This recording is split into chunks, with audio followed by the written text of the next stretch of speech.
If you've ever wondered how ordinary soldiers turned the objects around them into life-saving weapons during World War II, then this is the video for you. Before we dive in, make sure to subscribe to After the Sirens and leave a comment sharing which of these inventions fascinates you the most. This channel is built for history enthusiasts who crave details you won't find in textbooks. Today, we're peeling back the curtain on the resourcefulness, ingenuity, and sheer desperation that led soldiers to create extraordinary weapons, from items as mundane as tins, sticks, and even kitchen utensils. During World War II, frontline soldiers faced situations where conventional weaponry was scarce, unavailable, or completely impractical. Facing these constraints, they relied on creativity, turning everyday objects into devices capable of defense, offense, or sabotage. Some of these improvised weapons were simple yet deadly, others ingenious enough to make you reconsider the definition of weapon. These adaptations were not only a testament to human inventiveness, but also a window into the harsh realities soldiers endured. Soldiers turned trench art into functional grenades. One of the most striking examples of improvisation comes from soldiers who transformed mundane metal objects into grenades. Empty food tins, often small and lightweight, were meticulously filled with gunpowder or improvised explosives, and shrapnel added for lethal effect. To make these devices, soldiers had to carefully create a fuse mechanism from match heads or wiring. This approach required an intimate knowledge of chemistry and timing, skills that were sometimes passed down informally in the trenches. Modern survivalists can learn from this by understanding the principles of controlled explosion and timing, though it is important to study these concepts theoretically and safely, rather than attempting replication. Soldiers used bayonets in inventive ways beyond stabbing. Bayonets weren't just stabbing tools.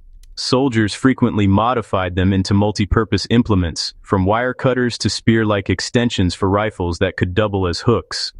The modification often involved attaching metal scraps or using mechanical fasteners available on the battlefield. This adaptability shows that in survival situations, understanding how to modify tools you already possess can make a crucial difference. For instance, in modern tactical or wilderness training, knowing how to repurpose a knife or spike can serve both defensive and practical purposes. Pens and pencils, believe it or not, became covert weapons in espionage.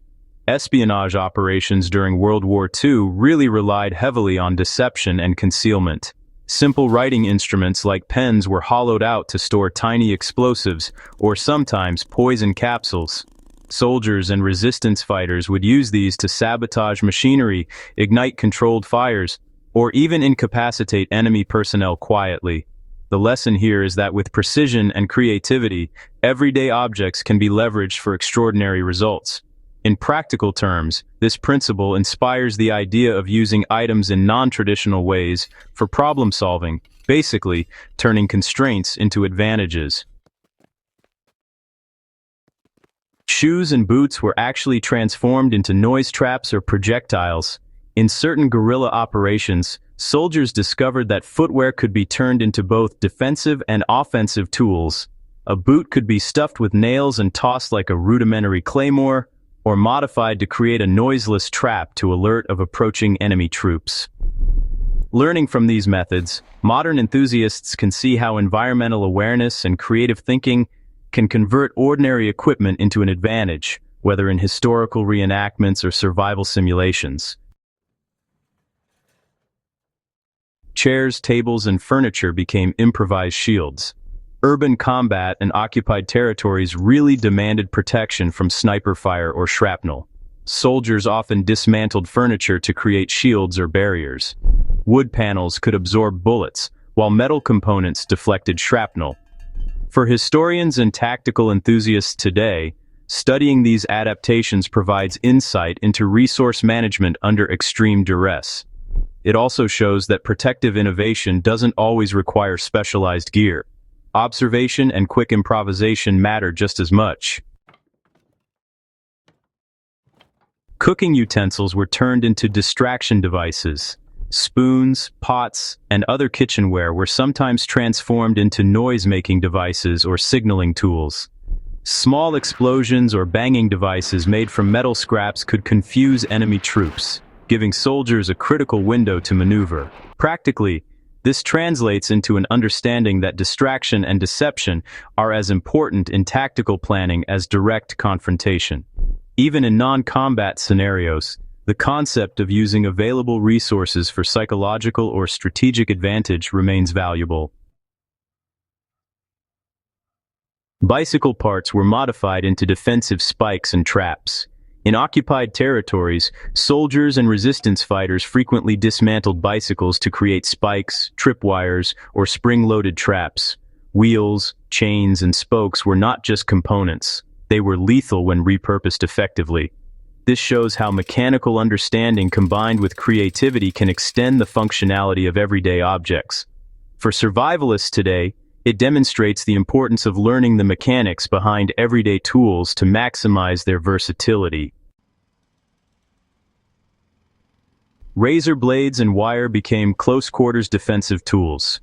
In close-quarters situations, even seemingly innocuous items like razor blades were adapted into slashing tools, while barbed wire was reconfigured into defensive entanglements. These modifications often required minimal resources, but immense ingenuity. For modern learners, the takeaway is the strategic use of constraints. Turning limitations into tactical advantage can be the difference between life and death in critical scenarios. Glass bottles were made into incendiary devices. Molotov cocktails, as they became famously known, were perhaps the most widely recognized improvised weapon. Soldiers filled bottles with flammable liquids and rigged them with simple fuses, creating a fire-based weapon capable of disabling enemy equipment or vehicles. Studying this method highlights both the technical and psychological impact of improvised weaponry and serves as a reminder of the creativity involved in turning risk into tactical leverage.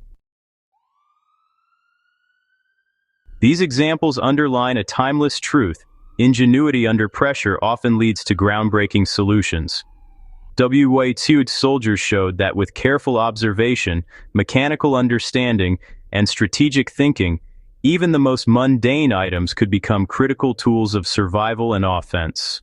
For history enthusiasts and survivalists alike, these lessons extend beyond the battlefield. They inform our approach to problem-solving, creativity, and adaptability in any challenging situation. If you found this exploration of ingenuity and survival fascinating, make sure to subscribe to After the Sirens, leave a comment sharing which weapon hacks surprised you the most, and share this video with fellow history buffs.